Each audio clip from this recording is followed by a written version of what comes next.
Мы с вами находимся перед работой Константина Андреевича Сомова «Дама в голубом» или портрет художницы Елизаветы Михайловны Мартыновой.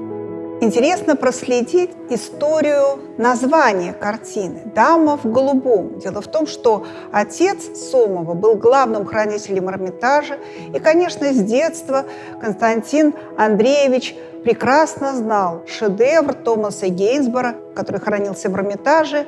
Это «Дама в голубом» или портрет герцогини де Буфор.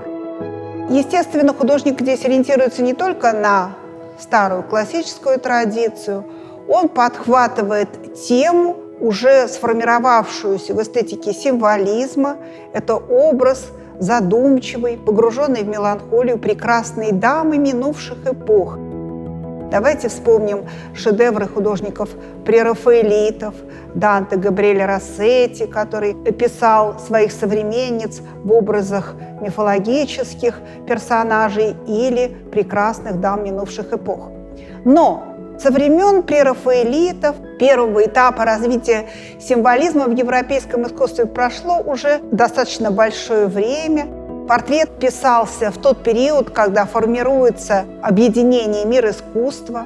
И в основе эстетики мира искусства была идея эстетизации прошлого, идея поиска идеала в минувших веках, что получило, собственно, название ретроспективизма. Поэтому перед нами ретроспективный портрет – это взгляд в прошлое, поиск красоты в минувшем.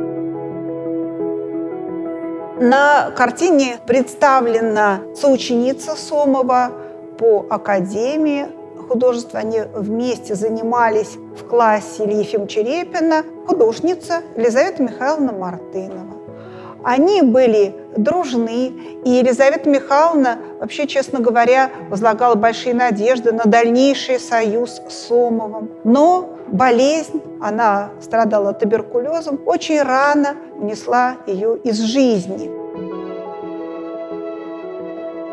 Когда Сомов писал этот портрет, он, конечно, был очень благодарен своей модели, которая так терпеливо позировала в образе дамы минувшего. Но чем внимательнее он всматривался в ее черты, тем больше расхождений между идеальным образом и реальной натурой он замечал. А поскольку художником он был правдивым, он не мог этого скрыть.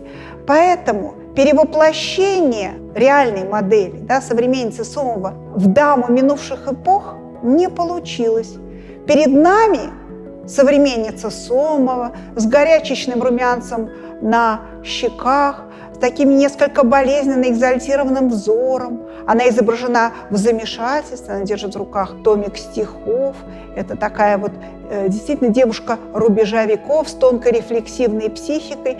И при этом у нее платье начала XIX века, эпохи Бидермейера, которое, возможно, было найдено в сундуке бабушки, но это платье уже потрачено временем. Кружева словно увяли. Да, платье из прошлого, а дама в растерянности застыла перед зрителем, и она кажется беззащитной, потому что мы так много узнаем о ее очень непростой внутренней жизни, о ее трагедии, которая раскрывается перед нами.